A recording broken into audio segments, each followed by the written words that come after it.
शांति और सद्भाव पाओ पवित्र राम नारायण राम मंत्र के साथ। राम नारायण राम मंत्र एक शक्तिशाली आध्यात्मिक साधन है जो दिव्य ऊर्जा से गूंजता है। इस मंत्र का जाप करने से मन शांत होता है और आपको उच्च चेतना से जोड़ता है। राम नारायण राम का हर शब्द गहरा आध्यात्मिक अर्थ रखता है। राम भगवान राम की उपस्थिति का आह्वान करता है, जो शक्ति और सदाचार का प्रतीक है। नारायण हम सभी के भीतर मौजूद अनंत दिव्य उपस्थिति का प्रतिनिधित्व करता है। इस मंत्र का जाप करने से आपकी आंतरिक दुनिया बदल सकती है, जिससे शांति, स्पष्टता और ब्रह्मांड के साथ एकता का एहसास होता है। चाहे आप शांति चाहते हो या आध्यात्मिक जागृति, राम नारायण राम मंत्र आपकी यात्रा में एक मार्गदर्शक प्रकाश है। तो गहरी सांस लें और इस पवित्र मंत्र के कंपन को अपनी आत्मा में भरने दें। इस जादू को अपनाएं और अपनी आत्मा को ऊपर उठाएं। नमस्ते। नमस्कार, बहुत बहुत स्वागत है आप सभी का हमारे विशेष कार्यक्रम राम नारायण राम में। मैं आप सभी के साथ हूं कंचन। राम नारायण राम 3 शब्दों का साउंड एनर्जी का एक बहुत ही खूबसूरत सा कार्यक्रम। ये एक ऐसा कार्यक्रम है, अगर आपने इसे अभी देखना शुरू किया है तो आप इसकी महत्वपूर्णता को समझ पाएंगे जब आप इसे अंत तक देखेंगे। अगर आप इस कार्यक्रम को अंत तक देखते हैं तो आपको अपने जीवन को बदलने का एक यहाँ पर मौका मिलता है। अगर आपके जीवन में किसी भी तरह की समस्या है, आपके जीवन में पैसा रुक नहीं रहा है, या फिर आपकी जो सोच है वो कहीं पर स्थिर नहीं हो पा रही है, आप सिर्फ इधर उधर भाग रहे हैं, आपका मन एक जगह शांत होकर नहीं बैठ रहा है, या जीवन में किसी भी तरह की आपकी परेशानी आ रही है, तो ये एकमात्र साउंड एनर्जी का कार्यक्रम है जो आपके जीवन से समस्याओं को दूर करता है और आपके जीवन में खुशियां लेकर आता है। तो चलिए फिर इसे शुरू कर रही हूँ। हमारे साथ हमारे कार्यक्रम में खास मेहमान संतान दल के प्रेसिडेंट शंकर सरकार जी और खास मेहमान संगीता मुखर्जी जी मौजूद हैं। बहुत बहुत स्वागत है आपका। राम नारायण राम। तो कार्यक्रम को शुरू कर रही हूँ। दर्शकों, आज प्रेसिडेंट मैं आपसे एक सवाल पूछना चाहती हूँ। आप हमेशा से कहते हैं कि हमारे जो असली माता पिता हैं, वो हमारे पिता जो हैं वो आसमान है, और बहुत सारी प्राकृतिक चीज़ें हैं जिन पर हमें विश्वास कर कर आगे चलना चाहिए। लेकिन मेरा सवाल है कि आसमान की आप हमेशा बात करते हैं, तो जो आसमान में है क्या वो हमारे पास यहाँ धरती में भी है? जो कुछ आसमान में है, महाविश्व में है, वो सब कुछ हर जीव प्राणी मनुष्य के अंदर है। देखिए, जो हमारा मिल्क है, मिल्क गाय से आती है। गाय क्या खाती है? हरियाली खाती है, घास पत्ते खाता है, पराली खाती है, तो पानी पीती है, तो अब उनका दूध बन जाता है। वो कहाँ से आया? आसमान से आया। धरती आसमान से आया। धरती अगर आसमान से आया, धरती का हर चीज़ तो आसमान में है। बथे धरती से ही तो बड़ी हरियाली, पेड़ पौधे, जीव जंतु, इसका एक धरती का खाना खा के, धरती का पानी पी के, धरती का रस पी के ही तो सब जिंदा है।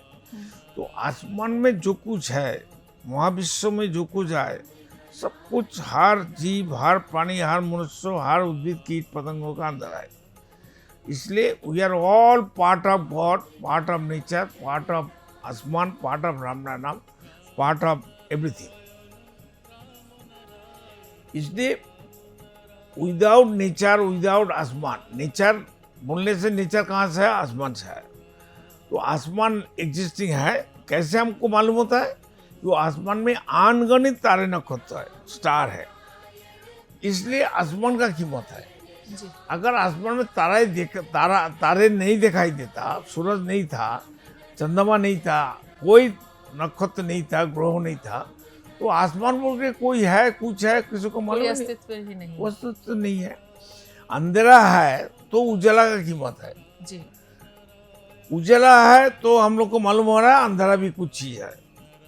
इसलिए हर चीज का एगेंस्ट में पूरा कुछ सिस्टम चालू है, सृष्टि है, जो हमको मनुष्य को खास करके जानकारी मिले, आइडिया मिले, उनको दिमाग तंदुरुस्त हो जाए, सोचने के लिए मजबूर हो जाए।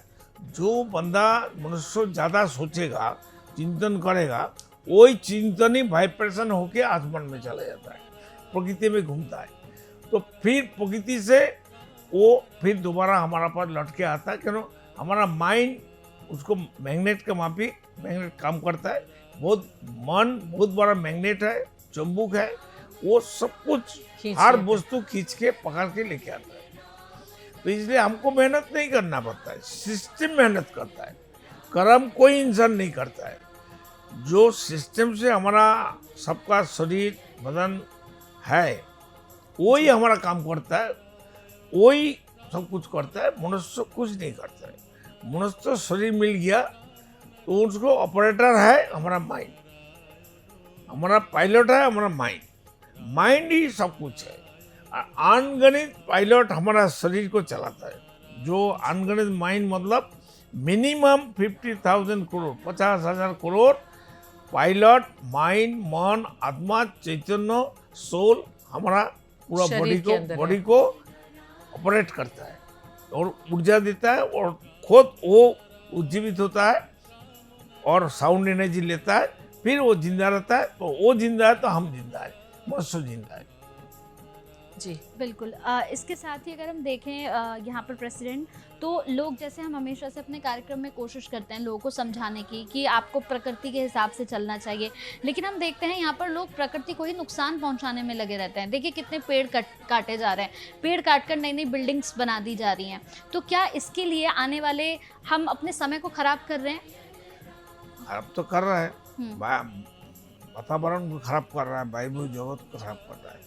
पेड़ काटिए, जरूरतमंद हो तो पेड़ काट सकता है। हम्म, जितना काटेगा 100 गुना लगाओ ना, हम्म, तब तो बैलेंस इको बैलेंस हो जाएगा। हम्म, वो तो कोई नहीं करता है। एक्चुअल घर से बुजुर्ग लोग अगर बच्चे लोग को सबको प्रकृति के बारे में जानकारी दे देगा तो प्रकृति को कोई छीनछाड़ नहीं करेगा।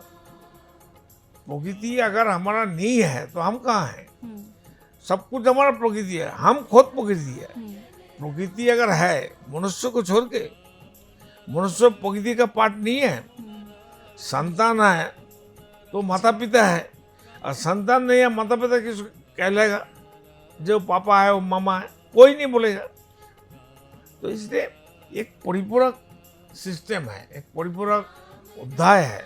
तो इसको किसी को छोड़ के किसी का कोई कीमत नहीं है। सबको टोटालिटी लेके सबको कीमत है। जब तक हमारा शरीर है टोटालिटी है। शरीर का कोई पार्टिकल्स जो ऑर्गन खराब हो जाता है, मेरा शरीर डिस्टर्ब हो जाता है। ऐसा भी होता है, आदमी मर जाता है, मौत हो जाता है। तो इसलिए जो सिस्टम है प्रकृति का, आसमान का, सभी सृष्टि वस्तु को देखभाल करना, उनको प्रेम देना, उनको साथ दोस्ती करना, उनका रिलेशन रखना ही हमारा मनुष्य को सबसे बड़ा काम है। मनुष्य प्रकृति का एक अनमोल अनमोल सृष्टि है, सृष्टि है और मटेरियल है, मतलब वस्तु है। वस्तु है। ये जो आपने कहा कंचन की पेड़ काटना, तो प्रेसिडेंट ने बहुत अच्छी बात की कि पेड़ काटने की आवश्यकता है, क्योंकि इंसान बढ़ रहा है, पॉपुलेशन बढ़ रही है, रहने के लिए जगह और अपनी जीविका चलाने के लिए फैक्ट्री, ऑफिस, सब कुछ बनाना आवश्यक है। तो अगर पेड़ आपने किसी ज़मीन में से 100 काटे हैं, तो 100 की जगह 200 आप किसी जंगल में या कहीं भी, कहीं आसपास जहाँ खाली जगह है वहाँ लगाइए। वृक्षारोपण तो बहुत अच्छा पुण्य का काम है, क्योंकि आप ये मत सोचिए कि आप सिर्फ एक पेड़ लगा रहे हैं, आप अपने लिए और अपने आने वाली जनरेशन के लिए आप जीवन दान करके जा रहे हैं, क्योंकि पेड़ ही जीवन है। पेड़ होगा तो बारिश होगी, नहीं तो ये जो हम आजकल ग्लोबल वार्मिंग सुन रहे हैं, क्यों हो रहा है? क्योंकि पेड़ कटते जा रहे हैं, घर पे घर बनते जा रहे हैं। लेकिन उसकी जगह हमारी सरकार बहुत इस पे कोशिश कर रही है कि वृक्षारोपण हो बहुत ज़्यादा तरीके से। लेकिन सिर्फ सरकार एक मशीन नहीं है, सरकार का अकेले 10, 20, 50 लोग तो नहीं कर सकते। ये हर एक इंसान के अंदर होना चाहिए। हमें बच्चों में ये चीज़ें डालनी चाहिए। जैसे जन्मदिन पे हम पार्टी रखते हैं, उसके दोस्तों को बुलाते हैं, तो उसके साथ एक ये एक्टिविटी भी रखें कि जितने बच्चे आए हैं पार्टी में, सब एक एक पेड़ लगाएंगे। पेड़ हमारा प्राण है। बिल्कुल। उनका प्राण हमारा प्राण, उनका चैतन्य मेरा चैतन्य, हर चीज मिलजुल है जी। कोई अलग नहीं है। उनको खा के तो इंसान जीते। अगर उनका अंदर हमारा अस्तित्व नहीं है तो हम खा के कैसे जिंदा है? बिल्कुल।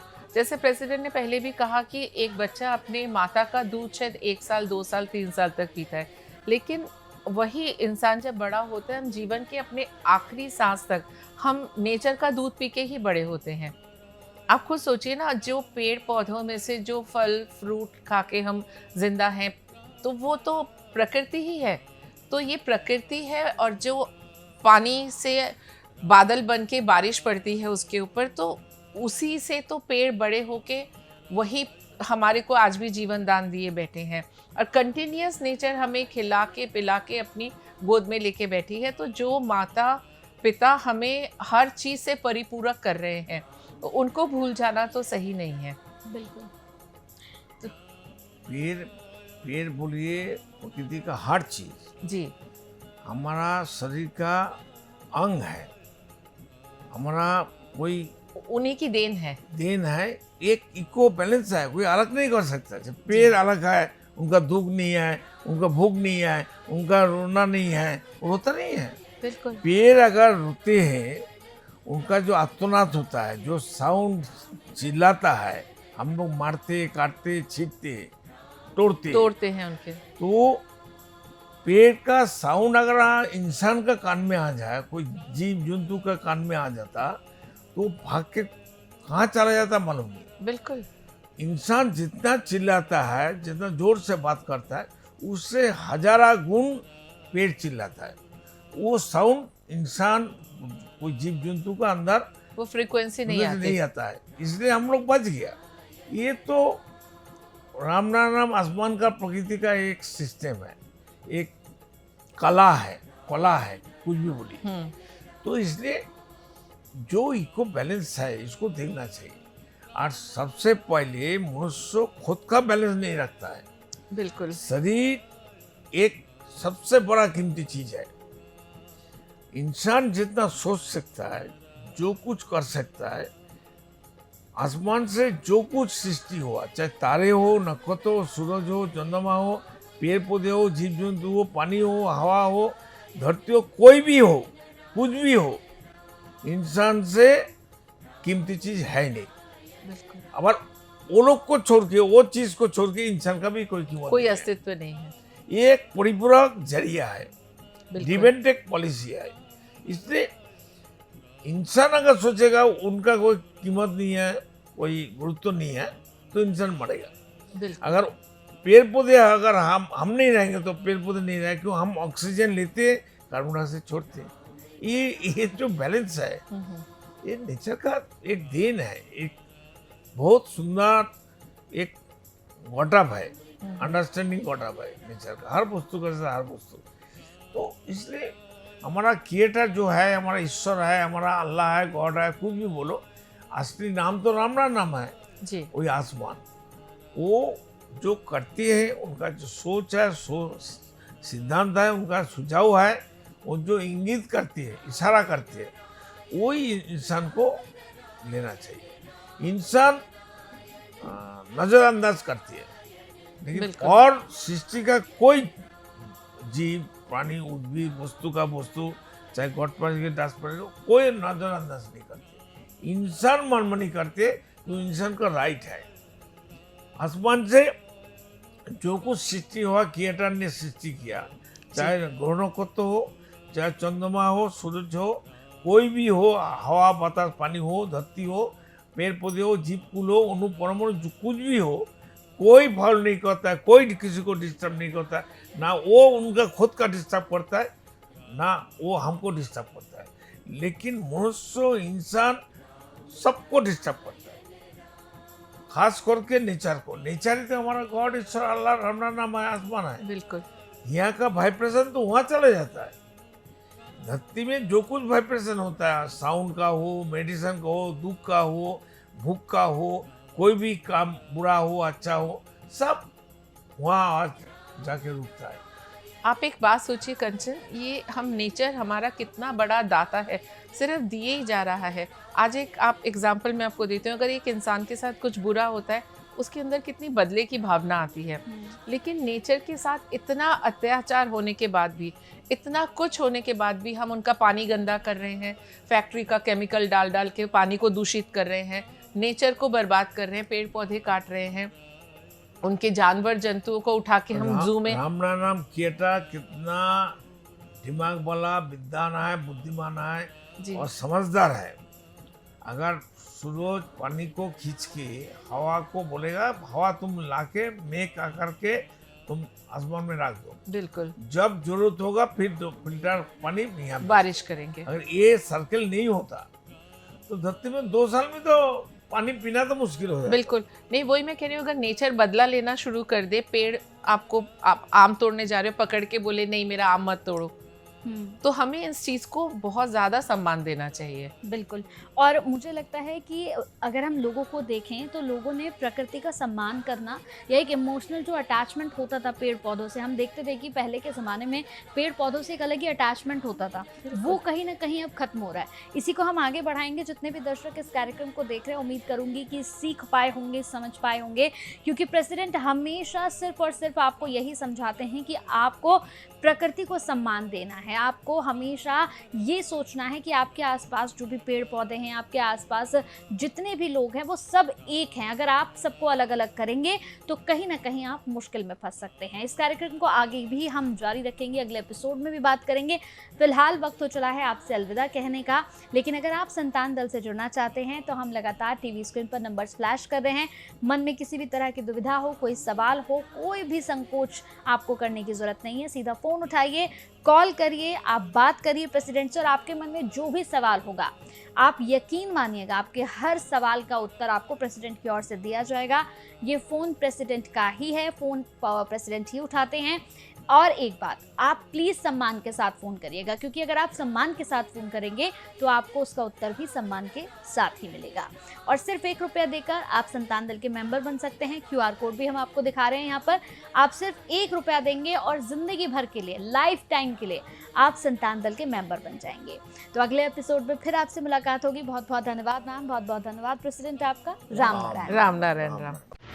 देखिए कार्यक्रम राम नारायण राम प्रतिदिन प्रातः 6:40 से साधना टीवी पर, एवं सोमवार से शनिवार प्रातः 7:30 से व रविवार प्रातः 7:50 से एवं रात्रि 10:30 से ईश्वर टीवी पर, एवं प्रातः 7:30 से साधना प्लस पर, एवं प्रातः 10:30 से हर खबर न्यूज पर, एवं रात्रि 8:30 से RN टीवी पर।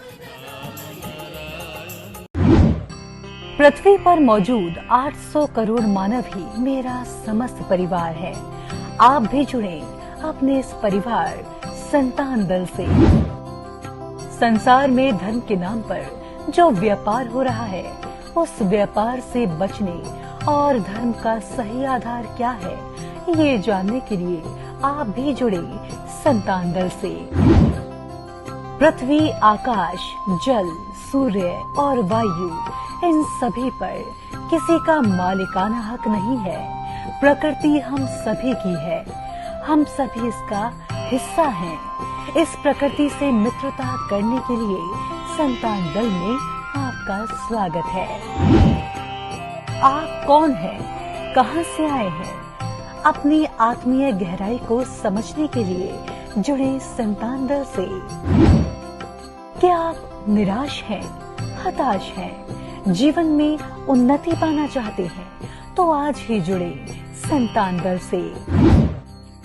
मन अशांत है, क्या जीवन में दुख और परेशानियां बढ़ती जा रही हैं, तो सच्चे मन से आज ही जुड़े संतान दल से। मेरे आत्मा के आत्मीय गर्व स्वयं महाकाश राम नारायण राम के स्वरूप श्री श्री बालक ब्रह्मचारी महाराज के अमूल्य व्याख्यानों एवं तत्वों पर आधारित ये धार्मिक ग्रंथ आदि वेद उन्हीं की परम कृपा से जनगण एवं समस्त प्राणी जगत की मुक्ति के उद्देश्य से श्रेष्ठ सेवा के रूप में समर्पित करता हूँ। शंकर सरकार।